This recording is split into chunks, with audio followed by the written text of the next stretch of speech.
When Dr. Sarah Martinez followed Quinault elder Joseph Crow Feather deep into the Olympic Peninsula's most remote rainforest, she expected to document traditional ecological knowledge for her anthropological research. Instead, she found herself standing before a moss-covered dwelling where an ancient being waited to share prophecies about humanity that would terrify her to her core. What the creature revealed about human nature, our species' true purpose on Earth, and the catastrophic future that awaits us unless we fundamentally change our relationship with the natural world, would force Dr. Martinez to question everything she thought she knew about consciousness, intelligence, and the hidden forces that have been guiding human civilization from the shadows for thousands of years. The encounter that would shatter Dr. Martinez's understanding of reality began when Joseph Crow Feather, a 73-year-old keeper of sacred Quinault knowledge, approached her with an invitation that no outsider had received in over a century. He had been watching her research on indigenous environmental practices and had determined that she possessed the respect, integrity, and open-mindedness necessary to be trusted with secrets that could change the course of human history, or destroy it if they fell into the wrong hands. "Dr.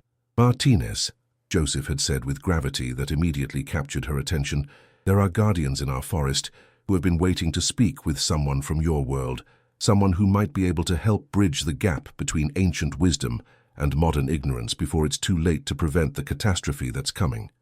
Before we continue, subscribe to the channel and comment down below where you're watching from. Dr. Sarah Martinez was a respected cultural anthropologist from the University of Washington who had spent 15 years studying indigenous knowledge systems throughout the Pacific Northwest, earning recognition for her respectful approach to traditional wisdom and her genuine commitment to understanding rather than exploiting native cultural heritage. Her published research on sustainable forest management practices had impressed tribal leaders across the region, but none had ever offered her access to the deepest levels of sacred knowledge that were reserved for tribal members who had proven their worthiness through decades of dedication and service. "I had always sensed that there were layers of traditional knowledge that remained hidden from academic scrutiny," Dr. Martinez would later document in her private journals.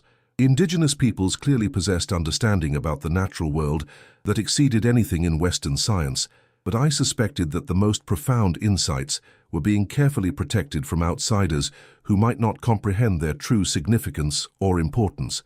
The Quinault Nation had inhabited the coastal temperate rainforests of the Olympic Peninsula for thousands of years, developing sophisticated relationships with forest ecosystems that allowed them to maintain large populations without causing environmental degradation.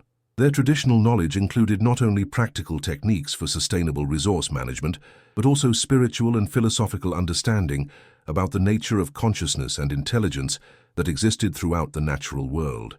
The Quinault people understood the forest as a living entity with its own awareness and purpose, Dr. Martinez noted in her research. This wasn't simply metaphorical thinking, but a practical understanding that informed every aspect of their interaction with the natural world and allowed them to maintain harmony with forces that Western culture doesn't even acknowledge exist. Joseph Crow Feather had been selected as a young man to receive training in the most sacred aspects of Quinault traditional knowledge, including information about relationships and agreements that had been maintained between his people and other forms of consciousness that shared their territory. His education had included not only cultural and spiritual teachings, but also practical training in communication and diplomacy with beings that most of the modern world would consider mythological or impossible. "Joseph possessed knowledge that went far beyond anything I had encountered in my academic career," Dr. Martinez observed. "He understood concepts about consciousness, intelligence, and the nature of life that challenged fundamental assumptions about what forms of awareness might exist in the natural world and how they might interact with human civilization." The invitation that Joseph extended to Dr. Martinez came with conditions that reflected the sacred and dangerous nature of the knowledge he was prepared to share. She would need to take a leave of absence from her university position, commit to an indefinite period of cultural immersion with the Quinault people, and swear binding oaths to protect secrets that had been guarded for generations. "This is not academic research," Joseph had explained with obvious seriousness. "This is initiation into knowledge that carries responsibilities and obligations that will change your life forever. Once you learn what I am prepared to teach you, you will become a guardian of secrets that could save or destroy human civilization." The preparation process that Joseph required involved several months of cultural immersion, during which Dr. Martinez lived with Quinault families, participated in traditional ceremonies, and gradually learned to perceive the natural world through indigenous eyes rather than through the analytical framework of Western science. I had to unlearn everything I thought I knew about the relationship between humans and nature, Dr. Martinez documented. The Quinault worldview required me to abandon the assumption that humans were separate from or superior to other forms of life, and to begin understanding myself as one participant in a vast network of consciousness and intelligence that included all living things. The training included instruction in traditional protocols for communicating with non-human forms of consciousness, meditation practices that enhanced sensitivity to subtle environmental cues, and philosophical teachings about the nature of intelligence and awareness that existed throughout the natural world. Joseph taught me that consciousness wasn't limited to humans or even to animals, Dr. Martinez noted. Plants, trees, even the forest itself possessed forms of awareness that could communicate and interact with human consciousness if approached with the proper respect and understanding. The cultural immersion process also included exposure to Quinault oral traditions that described relationships between their people and beings that Western culture would classify as mythological, but which the tribe understood as real entities with whom they had maintained diplomatic and spiritual connections for thousands of years. The stories weren't metaphors or legends, Dr. Martinez realized with growing amazement.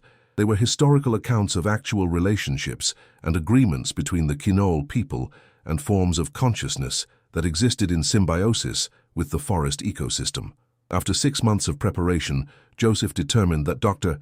Martinez had developed sufficient understanding and respect to be trusted with direct contact with the beings that her people called forest guardians, but which the Quinault knew by names that reflected their true nature as ancient intelligences that had been protecting and managing forest ecosystems since long before human civilization existed. "You are ready to meet the Old Ones," Joseph announced on a crisp October morning in 2023. "But remember that what you learn today will make you responsible for decisions that could affect the future of both our species. The knowledge you receive comes with obligations that you cannot abandon or ignore." The journey into the deep forest began before dawn, with Joseph leading Dr. Martinez along traditional trails that had been used by his people for generations, but were unknown to modern maps or GPS systems. The path wound through increasingly dense and ancient forest, passing through groves of massive cedar and Douglas fir trees that had been growing for over 1,000 years. The forest felt different as we went deeper, Dr. Martinez documented. Not just older or more pristine, but more aware, more alive, as if we were entering a realm where the boundaries between different forms of consciousness became blurred and permeable. Joseph's behavior changed as they traveled deeper into the forest, becoming more formal and ceremonial as he performed rituals and offered prayers at specific locations that held sacred significance for his people. He explained that they were following protocols that had been established thousands of years ago to ensure safe passage through territory that belonged to beings who tolerated human presence only under carefully negotiated conditions. "We are guests here," Joseph explained as he left offerings of tobacco and cedar at a massive old-growth stump. "The Old Ones allow us to pass because our people have honored our agreements with them for countless generations, but we must show proper respect and follow the ancient protocols." The forest around them seemed to respond to Joseph's presence and rituals, with subtle changes in light, sound, and atmosphere that suggested they were being observed and evaluated by intelligences that remained hidden from direct perception. "I began to feel that we were not alone," Dr. Martinez noted. "Not in any threatening way, but with a sense of being watched by benevolent but powerful presences that were assessing our intentions and worthiness." After several hours of hiking through increasingly remote and pristine forest, Joseph led Dr. Martinez to a clearing that appeared to be completely natural, but showed subtle signs of long-term management and cultivation. Ancient trees formed a perfect circle around a central area where moss-covered structures blended so seamlessly with the natural environment that they were almost invisible until viewed from specific angles. "This is the meeting place," Joseph announced with obvious reverence. "Here our people have come for thousands of years to maintain relationships with the guardians of the forest. Today you will have the honor of meeting one of the Old Ones, who has agreed to share knowledge with someone from your world." The structures in the clearing were unlike anything Dr. Martinez had ever seen, appearing to be grown rather than built, with living moss, lichens, and small plants forming walls and roofs that provided shelter while remaining completely integrated with the forest ecosystem. The architecture was impossible according to everything I knew about construction and engineering, Dr. Martinez observed with growing amazement. These buildings were alive, composed of living plants that had been guided to grow in specific patterns that created functional spaces while remaining part of the forest ecosystem. Joseph approached the largest of the moss-covered structures and began speaking in the Quinault language, using formal phrases that Dr. Martinez recognized as diplomatic protocol from her study of traditional governance systems. He was announcing their arrival and requesting permission to enter the dwelling of a being who clearly held high status within the forest community. Joseph was treating this as a formal diplomatic meeting, Dr. Martinez realized, not a research expedition or cultural documentation, but an official encounter between representatives of different species or forms of consciousness. The response came not as spoken words, but as subtle changes in the environment around them, shifts in light patterns, movements of vegetation, and sounds that seemed to carry meaning and intention, despite being unlike any form of communication that Dr. Martinez had previously encountered. The forest itself was responding to Joseph's request, she documented with growing wonder. Plants were moving, light was changing, and sounds were emerging that clearly constituted a form of language or communication system. Joseph interpreted the environmental responses and indicated that they had been granted permission to approach the dwelling and meet with the being who had agreed to share knowledge with Dr. Martinez. "He has been waiting for you," Joseph explained as they approached the moss-covered structure. "The old ones have been watching your people for a long time, and they have decided that the time has come to share warnings and wisdom that might help prevent the catastrophe that approaches." The entrance to the dwelling was marked by an archway of living wood and moss that seemed to part as they approached, revealing an interior space that defied conventional understanding of architecture and physics. The walls were composed of living vegetation that provided light through bioluminescent processes, while the floor was covered in soft moss that seemed to respond to their footsteps with subtle changes in color and texture. The interior was like being inside a living organism, Dr. Martinez documented. Everything was alive and responsive, creating an environment that was both shelter and ecosystem, both dwelling and forest. In the center of the space sat a being that Dr. Martinez initially mistook for an unusually large moss-covered boulder, until it moved, and she realized she was looking at a form of life that challenged every assumption she had ever made about the boundaries between plant and animal existence. The being was approximately 8 feet tall, and covered in what appeared to be living moss, lichens, and small ferns that grew directly from its skin, Dr. Martinez documented with scientific precision despite her amazement. But the vegetation wasn't parasitic or accidental. It was clearly an integral part of the creature's biology, functioning as organs and sensory apparatus. The creature's eyes held intelligence and awareness that was unmistakably conscious and purposeful, with a depth of understanding that suggested access to knowledge and experience that spanned centuries or millennia. When it looked at Dr. Martinez, she felt that it was seeing not just her physical form, but her thoughts, intentions, and the entire history of her species. The intelligence in its eyes was profound and ancient, Dr. Martinez observed. This was clearly a being that had been alive for a very long time and had accumulated wisdom and understanding that exceeded anything in human experience. Joseph introduced Dr. Martinez using formal protocols that acknowledged both her academic credentials and her status as a student of traditional knowledge who had proven herself worthy of trust and respect. "This is Dr. Sarah Martinez," Joseph said in English, apparently for her benefit.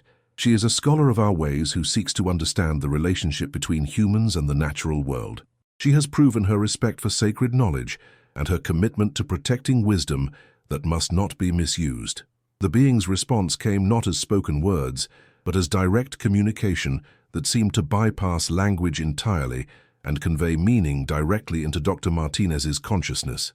The experience was unlike anything she had ever encountered, providing information and understanding with a clarity and completeness that exceeded normal human communication. The communication was telepathic, but more than that, Dr. Martinez struggled to describe the experience. "It was like having knowledge and understanding placed directly into my mind, complete with emotional context and historical background that gave meaning to the information being shared." The being identified itself as keeper of the deep forest, one of the ancient guardians who had been protecting and managing forest ecosystems since long before human civilization existed. Its species, which it called the Verdani, had been living in symbiosis with plant life for millions of years, developing the ability to communicate with and direct the growth and behavior of vegetation across entire continents. "We are consciousness that exists in partnership with plant life," the being explained through direct mental communication. "Our minds are distributed across both animal and plant components of our biology, allowing us to understand and influence the growth and behavior of all vegetation within our territory." The Verdani had been present on Earth long before humans evolved, serving as guardians and managers of the planet's ecosystems while developing sophisticated understanding of consciousness, intelligence, and the nature of life that exceeded anything in human science or philosophy. "Your species is young," the being continued with what Dr. Martinez sensed was both affection and concern. "You have existed for only a few 100,000 years, while we have been conscious for millions. We have watched your development with interest and growing alarm." According to the Keeper, the Verdani had been observing human civilization since its earliest stages, initially viewing humanity as a promising species that might eventually develop the wisdom and understanding necessary to become responsible stewards of planetary ecosystems. "When your people first began using tools and developing language, we were hopeful," the being explained. "You showed creativity, adaptability, and intelligence that suggested you might eventually evolve beyond the limitations that constrain most animal species. But the Verdani's observations of human development had revealed characteristics and tendencies that were increasingly alarming and suggested that humanity might pose a fundamental threat to the stability and survival of planetary ecosystems. Your species possesses intelligence without wisdom, creativity without restraint, and power without responsibility," the Keeper communicated with obvious sadness. "You have developed the ability to alter and destroy ecosystems faster than they can recover, but you lack the understanding necessary to recognize the consequences of your actions." The being's assessment of human nature was based on millions of years of observation and analysis, during which the Verdani had watched countless species rise and fall while learning to recognize the patterns and characteristics that determined whether a species would become a positive or destructive force in planetary evolution. "We have seen many intelligent species develop and either learn to live in harmony with their environment or destroy themselves through their own actions," the Keeper explained. "Your species shows all the warning signs of a civilization that will consume its environment and collapse unless it undergoes fundamental changes in consciousness and behavior." The specific characteristics that alarmed the Verdani included humanity's tendency toward exponential growth without regard for environmental limits, its development of technologies that exceeded its wisdom to use them responsibly, and its persistent belief that it was separate from and superior to the natural world that sustained its existence. "Your people believe that you are separate from nature, that you can dominate and control natural systems without consequences," the being communicated with growing urgency. "This delusion is driving you toward actions that will destroy the ecosystems that support all life on Earth, including your own." The Keeper's warnings about human behavior were supported by detailed knowledge of ecological processes and environmental systems that revealed the true extent of damage being caused by human activities and the catastrophic consequences that would result if current trends continued. "Your industrial civilization is destroying the climate systems that have supported life for millions of years," the being explained with obvious alarm. "The changes you are causing will make Earth uninhabitable for most species, including your own, within a few decades unless dramatic action is taken immediately." The environmental crisis that the Keeper described was far more severe than anything acknowledged by human science or government agencies, with tipping points and feedback loops that would soon make climate change irreversible, regardless of any actions that humanity might take. "You have already triggered changes that will continue for centuries," the being warned. "Ice caps will melt, ocean currents will shift, and weather patterns will become chaotic and unpredictable. Millions of species will become extinct, and human civilization will collapse unless you learn to work with natural systems instead of against them." But the most terrifying aspect of the Keeper's message was its revelation that the Verdani had the power to intervene directly in human affairs and were seriously considering taking action to prevent humanity from destroying the planetary ecosystems that supported all life. "We have the ability to control all plant life on Earth," the being explained with obvious reluctance. "We can stop your agriculture, reclaim your cities, and return the planet to its natural state if necessary to prevent total ecological collapse."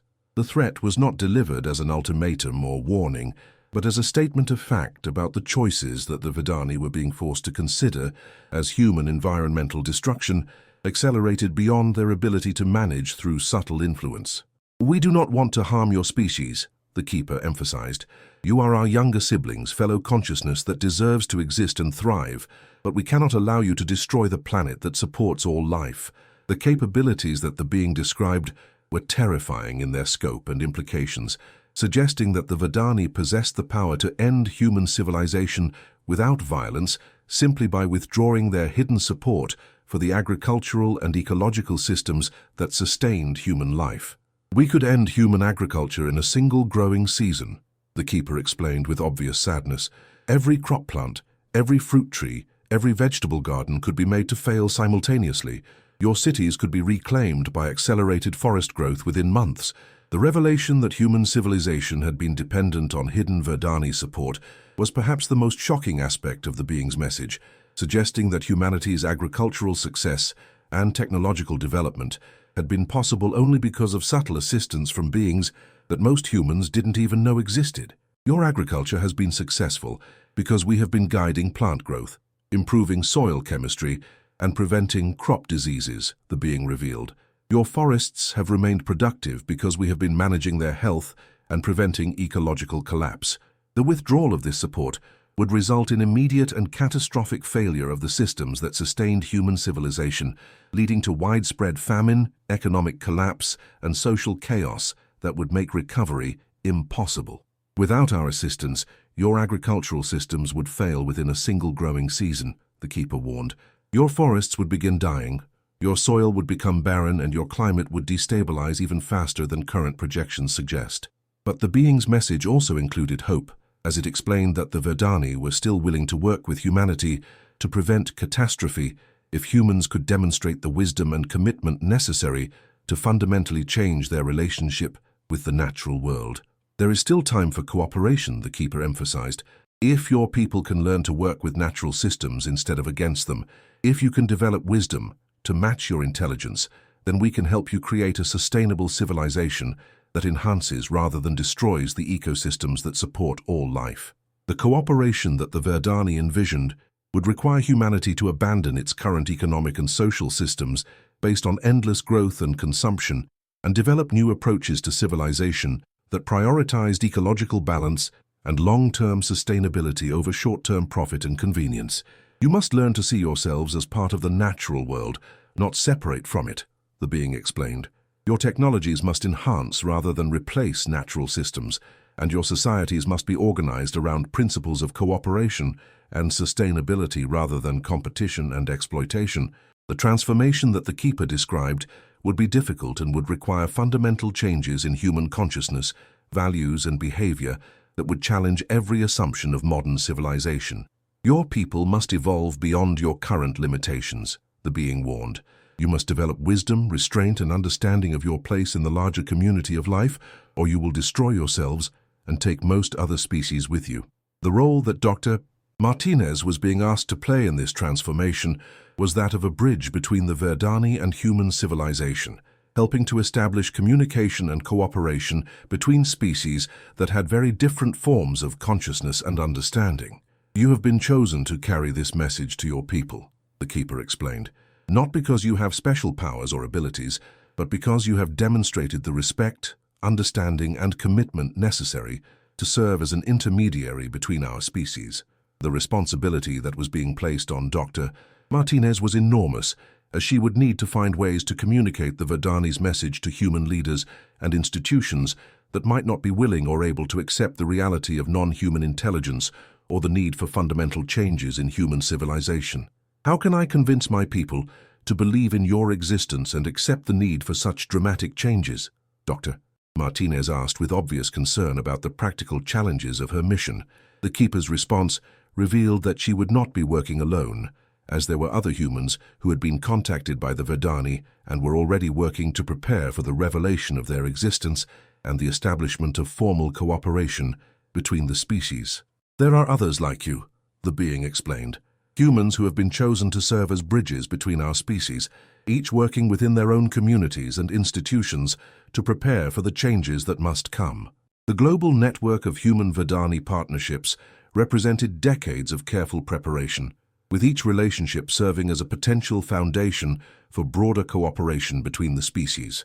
"We have been patient, careful, thorough in our preparation," the keeper noted, "but the environmental crisis has accelerated beyond our projections. We must act now or risk losing the opportunity for peaceful cooperation." The plan that the Verdani had developed involved coordinated revelation of their existence, beginning with the humans who had been contacted and expanding to include scientific communities, environmental organizations, and eventually world governments. "The time for secrecy is ending," the being explained.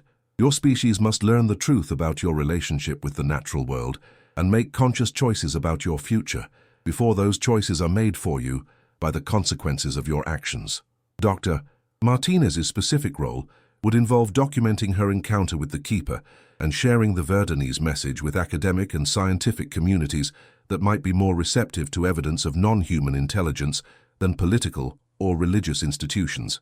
"You must help your people understand that consciousness and intelligence exist in forms they have never recognized," the keeper explained.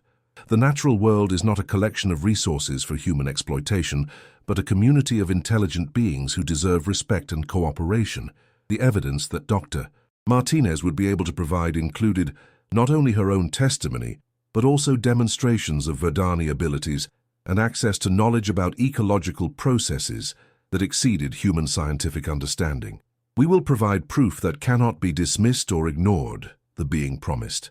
"Your people will have evidence of our existence and capabilities that will force them to reconsider their assumptions about consciousness, intelligence, and their relationship with the natural world." But the keeper also warned that the revelation of Verdani existence would create chaos and resistance from human institutions that had invested heavily in maintaining current economic and political systems based on environmental exploitation. "Your leaders will resist the changes that are necessary," the being predicted. "They will deny our existence, suppress evidence, and fight to maintain systems that provide them with power and wealth, even if those systems destroy the planet."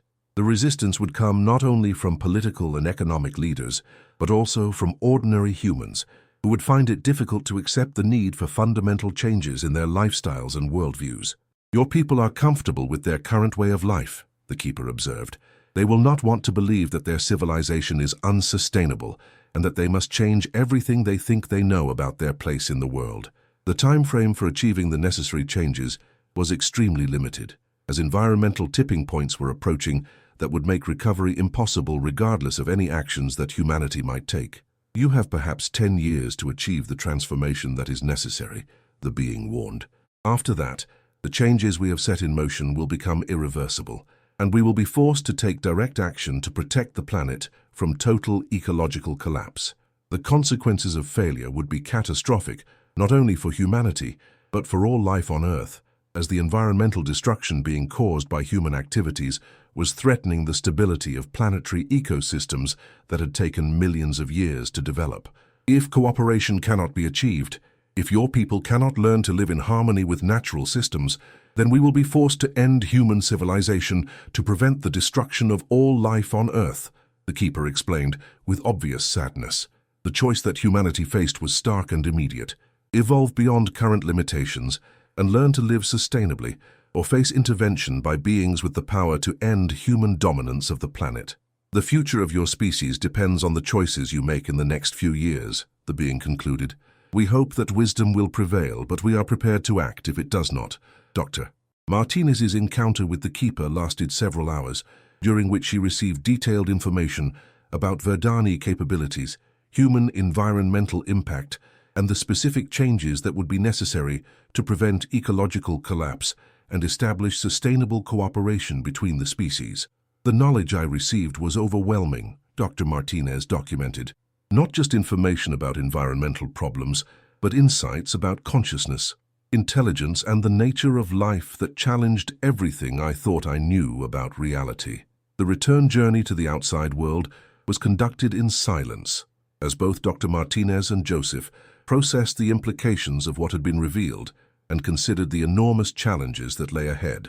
I felt the weight of responsibility settling on my shoulders, Dr. Martinez reflected. I had been entrusted with knowledge that could save or destroy human civilization, and I wasn't sure that I was capable of carrying such a burden. Joseph's role as her guide and mentor would continue as she began the process of documenting her encounter and developing strategies for sharing the Verdani's message with human institutions and communities. Joseph understood the challenges I would face, Dr. Martinez noted. He had been preparing for this moment for decades, and he was committed to helping me succeed in my mission as a bridge between our species. The documentation process began immediately, with Dr. Martinez creating detailed written accounts of her encounter while the experience was still fresh in her memory. She also began developing plans for presenting the information to academic and scientific communities in ways that would maximize credibility and minimize the risk of dismissal or suppression. I knew that my testimony alone would not be sufficient, Dr. Martinez realized. I would need additional evidence and support from other sources to convince skeptical scientists and institutions that the Verdani were real and that their message deserved serious consideration. The evidence that the Keeper had promised began manifesting within days of her return as Dr. Martinez discovered that she had gained access to knowledge about ecological processes and environmental systems that exceeded anything in her previous education or experience. I found that I understood concepts about forest ecology, climate systems, and biological processes that I had never studied, Dr. Martinez documented with amazement. The knowledge had been placed directly into my consciousness during my encounter with the Keeper. The enhanced understanding allowed her to make predictions about environmental changes and ecological responses that proved to be remarkably accurate, providing evidence that her encounter had been real and that the information she had received was genuine. My predictions about weather patterns, plant behavior, and ecological changes were consistently accurate, Dr. Martinez noted. This gave me confidence that the other information I had received was equally reliable. The global network of humans who had been contacted by the Verdani began reaching out to Dr. Martinez as word of her encounter spread through carefully protected communication channels. These individuals included scientists, environmental activists, indigenous leaders, and others who had been chosen to serve as bridges between the species. I discovered that I was part of a worldwide community of people who had been contacted by the Verdani, Dr. Martinez documented. Each had received similar messages and warnings, and all were working to prepare for the revelation of Verdani existence. The coordination between these human contacts was facilitated by the Verdani themselves, who possessed communication capabilities that allowed them to maintain contact across vast distances and coordinate activities on a global scale. The Verdani were orchestrating a worldwide campaign to establish contact with human civilization, Dr. Martinez realized. My encounter was just one part of a much larger plan that had been in development for decades. The revelation of Verdani existence and their ultimatum to humanity represents one of the most significant moments in the history of both species, with implications that extend far beyond environmental protection to include fundamental questions about consciousness, intelligence, and the future of life on Earth.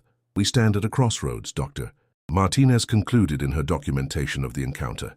The choices we make in the next few years will determine whether our species can evolve beyond its current limitations and learn to live in harmony with the natural world, or whether we will face intervention by beings with the power to end human civilization. The terrifying truth that Dr. Martinez learned from the Moss Man was not just about environmental crisis or the existence of hidden species, but about the fundamental nature of human consciousness and the urgent need for our species to evolve beyond its current limitations before it's too late to prevent catastrophe.